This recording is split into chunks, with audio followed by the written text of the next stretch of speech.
For our true competence flows. Ang tunay daw na kakayanan natin nanggagaling from God's empowering presence.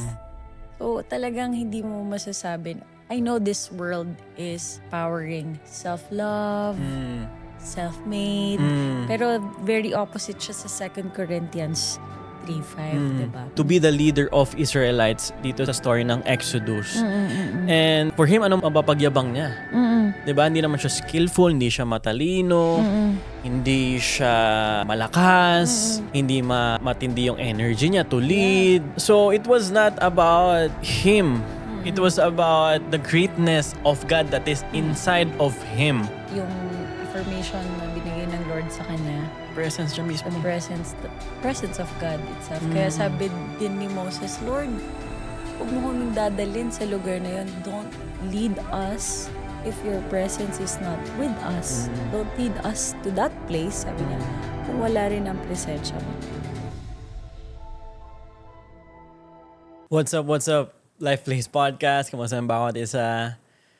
We want to welcome you on this another episode of Life Place Podcast, where we talk about life, faith, and anything in between. Kamusta ang bawat isa? Siguro napapansin nyo, nasan kami, nasan ang set? Bakit wala doon sa usual na setting?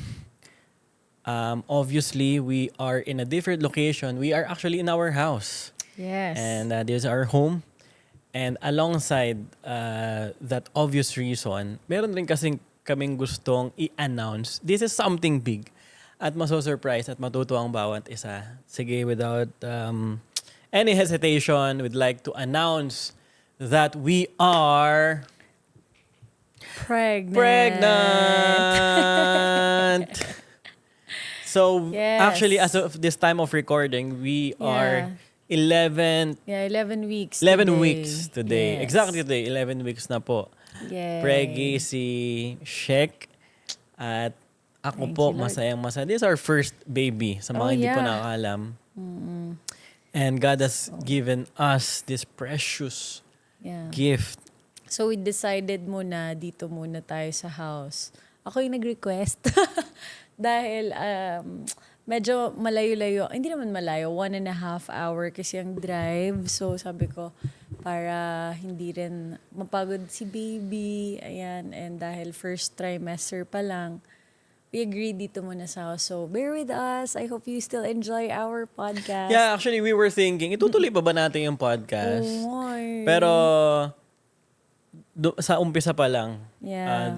our heart talaga is not really to reach thousands, 100,000s, or even millions.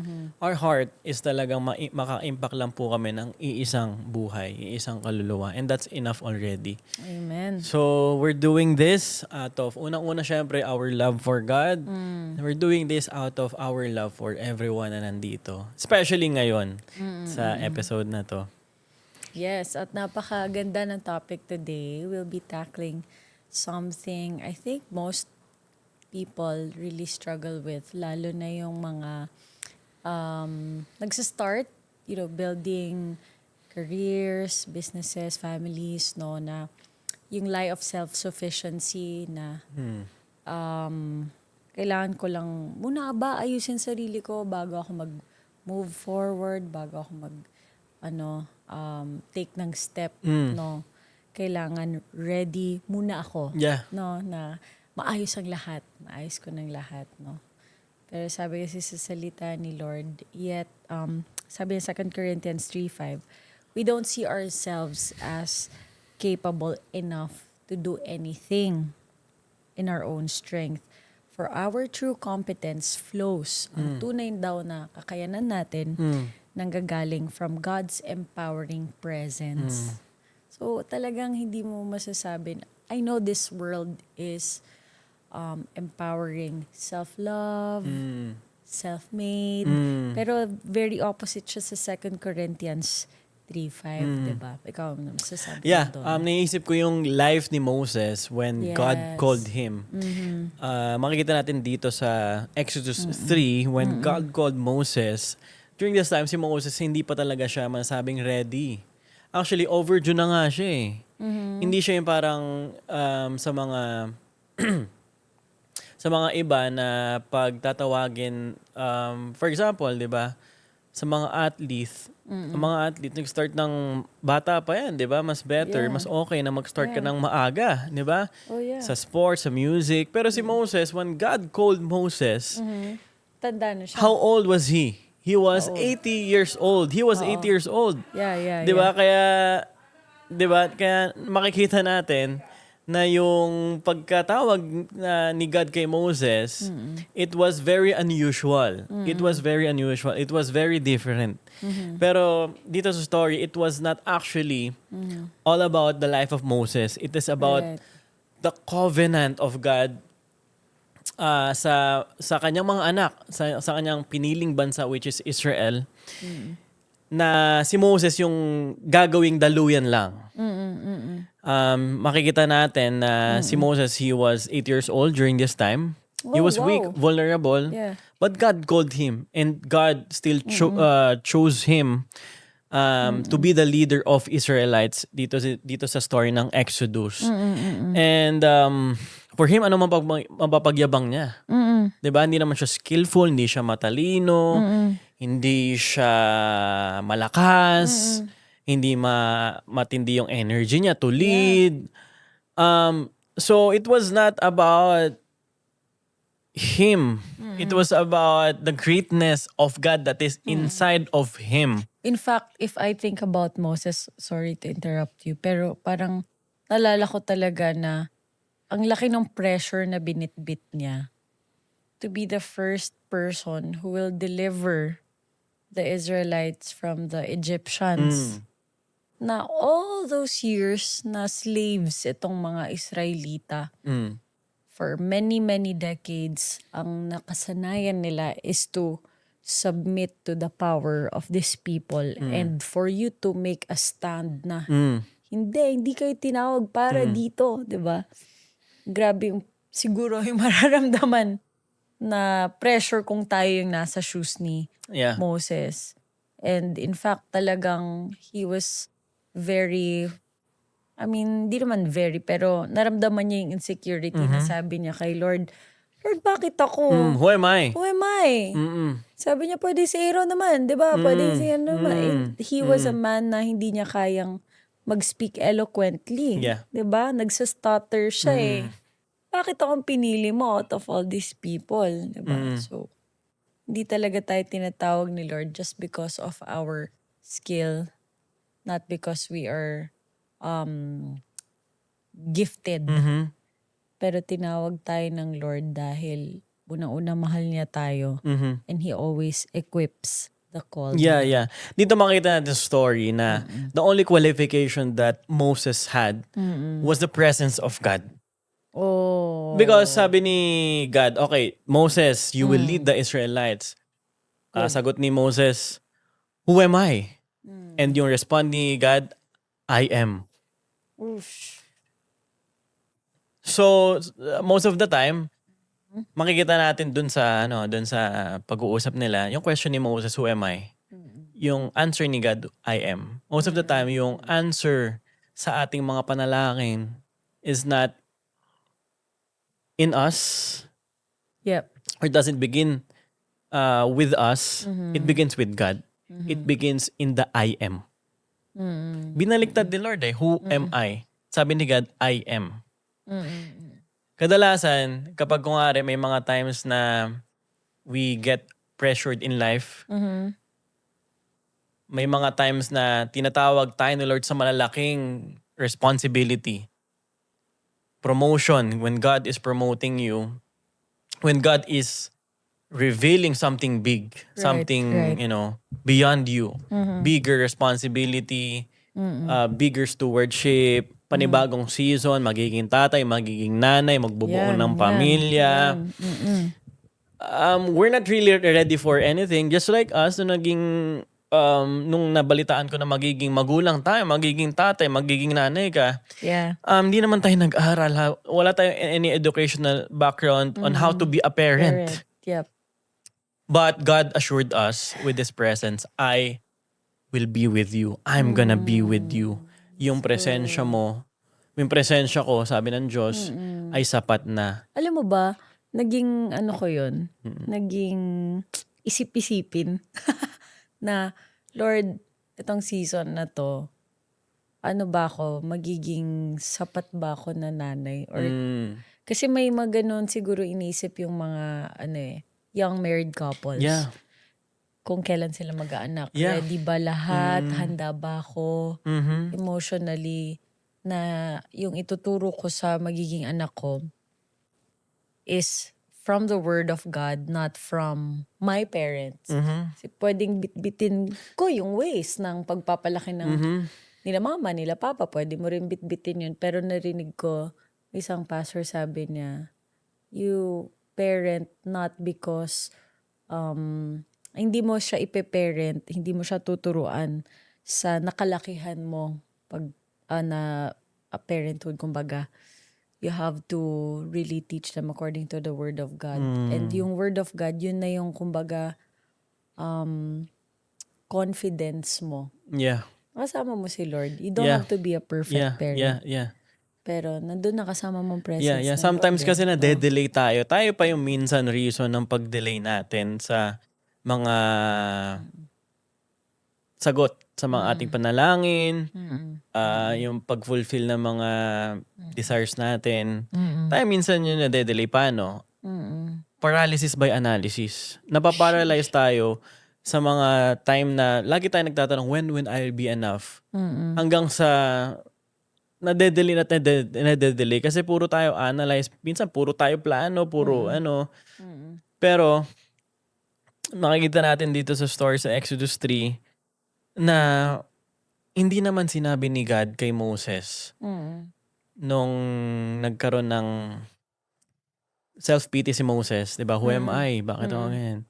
Hindi sinabi ni God, cheer up, believe in yourself. Kaya mo. Wala siyang sinabing ganon. Walang self-help na Oo. principle. Walang sinabi ni God, hindi. Makakaya mo yan. Yeah. Anong sinabi ni God? I am who I am. Wow. My presence will go before you. Yeah. Kasi pag naniwala ka na, kaya ko to. Darating yung point na, when will I be enough? When will I be ready? Kaya ko to.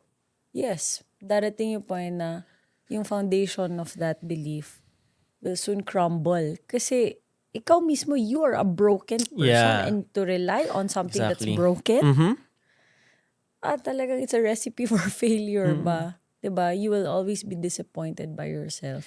Naalala ko lang, yung nung time na nasiraan ako ng cellphone.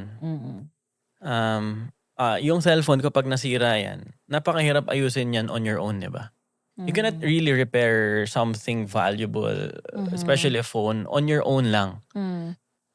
Ang gagawin mo is dadalhin mo yan sa isang repair shop. Someone na mas may alam sa'yo, someone na talaga nakakaalam ng parts, kung paano ayusin. Hindi ka naman pupunta sa Jollibee at dali mo yung cellphone mo, sabihin mo, sir, pakiayos po. Mali, di ba?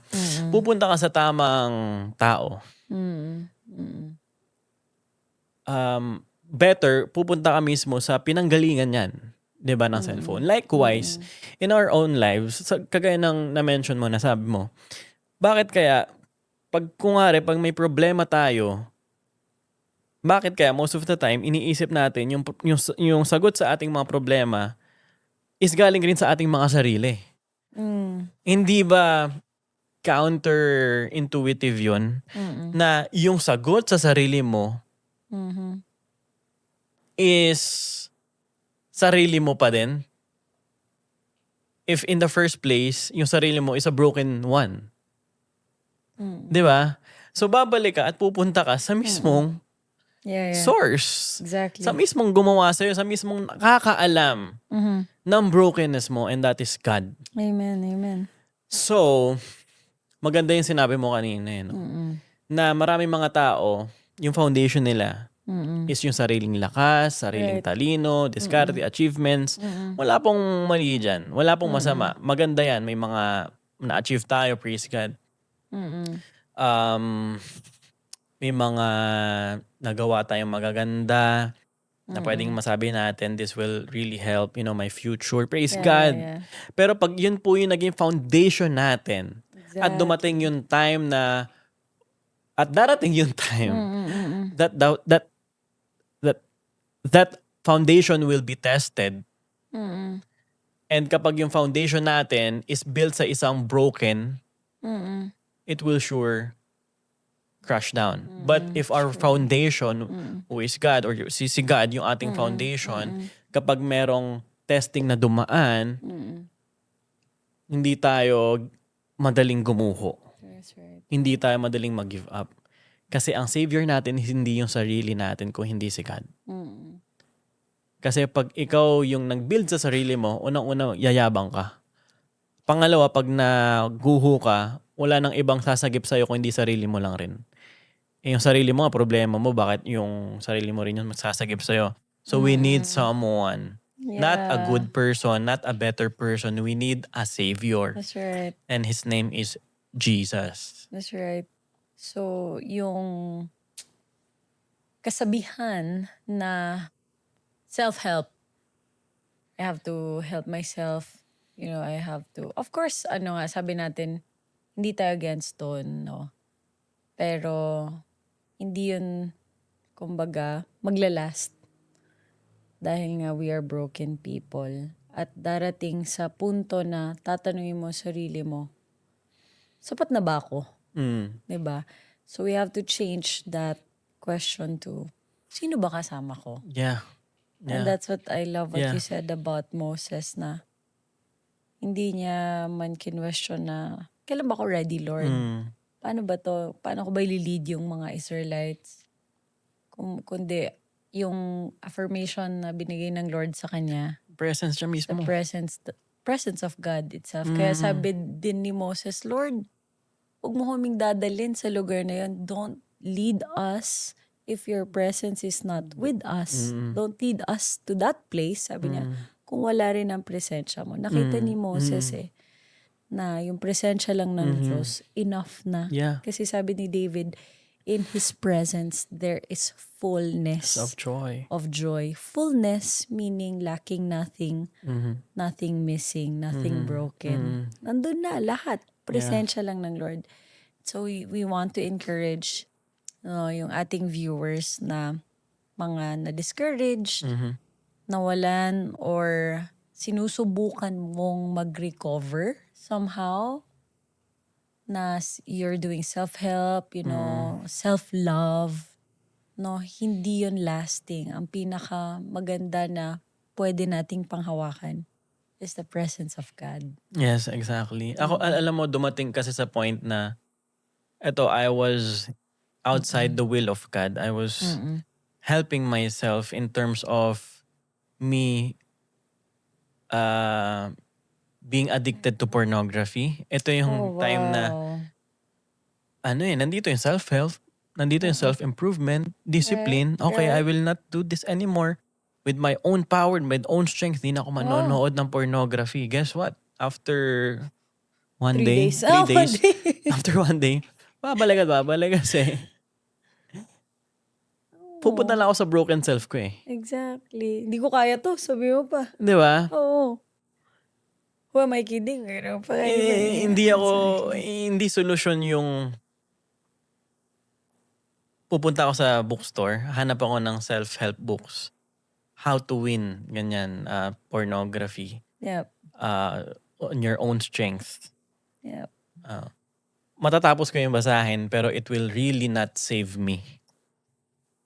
What can really save me and what can really sustain me is not through my own strength. It's not through my own skill or understanding, my wisdom, achievements. Sa presence pa rin talaga ni Lord. And it begins when you are most surrendered. Oh, It begins when you are most surrendered. Yeah. Yes, papasok yung self-pity. Bakit ako? Bakit ako pa? Diba? Ito, ibang usapan naman to. Pagdating naman sa when God is assigning you bigger tasks, no? Bigger responsibility. When God has entrusted you this promotion, new season, parenthood, Yeah. diba? Sometimes it is a way for us to be humbled. Right. Tinataas tayo ni Lord sa posisyon not to make our status higher than other people.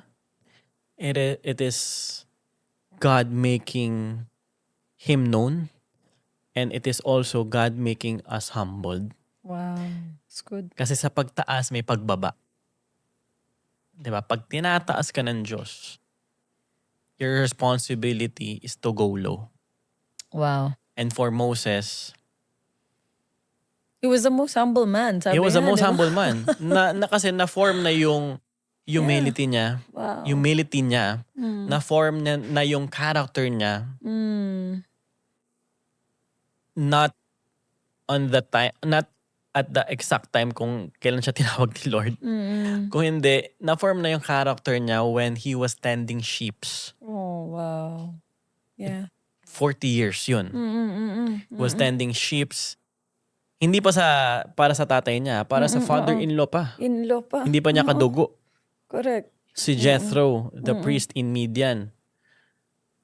And hindi siya 1 taon, hindi siya 5 taon, hindi siya 10 years, 20 years, 40 years. Dito nasubukan si Moses at dito rin na-form yung faithfulness niya in small things. And when God when God has given him bigger things, hindi na para siya natakbuhan madalian. Kumbaga, hindi niya tinakbuhan yung task eh. Kumbaga for him, dahil may na-form na character sa kanya in those 40 years, kahit anong ibigay ng Diyos, i-accept ni Moses yon. Ganon si Moses. Kasi pag ang sarili mo ang naging foundation mo, pressure ang mararamdaman mo. Pero pag siya, si Lord, ang naging foundation mo, peace ang mararamdaman mo.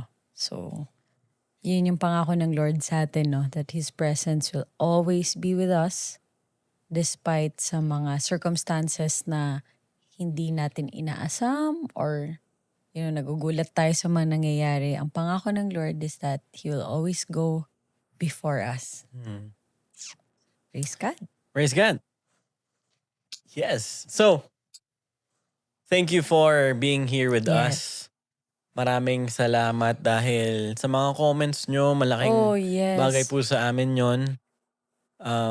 Yung mga testimonies, how this podcast has really is being impacted sa personal lives nyo, it really matters to us. Oh yeah.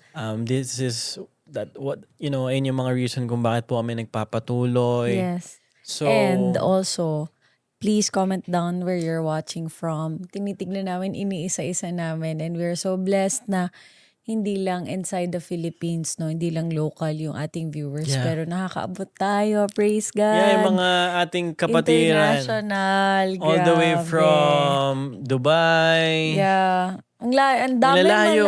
Hindi ko na Hindi natin ma-mention. ma-mention. Pero please do comment down and do share this with your friends. Salamat po sa laging pakikinig nyo. At sa mga nag-reach out sa amin via Instagram, no? Thank you also for doing that.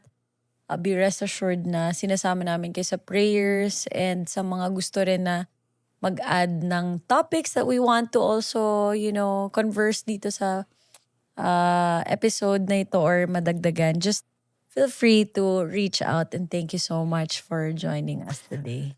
But before anything else, before we end, syempre we want to promote Life Place. Yes. If you're looking for a venue for your wedding or someone's wedding, your friend's wedding, if your company is looking for team building venue, and if your church is needing for a venue For camps, and retreats. Oh, yes. Life Place is open Yes. for you. So you just type sa Google www.lifeplacealfonso.com. Doon natin makikita yung kung ano in-offer na Life Place, which is events place for wedding camps, retreats, and team buildings. Sa Sayang Kamandoy. Team buildings. Yon. You can also chat yung ating Facebook page. Yeah. And for, any questions, inquiries, just type Life Place Alfonso sa Facebook. And Life Place is open for you. All right. Thank you guys for joining us. See you next time. Bye!